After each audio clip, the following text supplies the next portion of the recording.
So guys, galing kami palengke or doon sa bayan pala. So daan muna kami dito, madaanan naman to pag sa amin. So ayan na yung update natin ngayon guys. So ayan, marami na naman dito na side marami nang nakatayo. Yan po itsura ng Prime Central.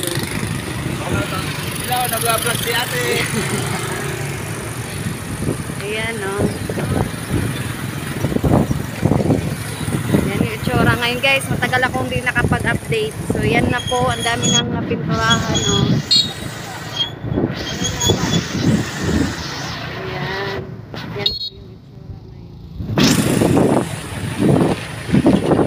Ang dami na napinturahan guys. Next year talaga to mag-ano na, mag-over na po dito. Ayan Tapos yung iba nalagyan na ng mga jealousy, yan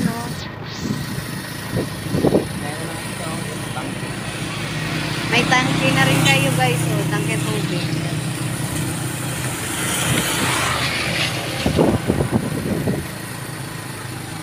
Ayan. Magkatabi lang yung Prime South at Prime Central. Pati dun sa magkatabi lang tayo guys.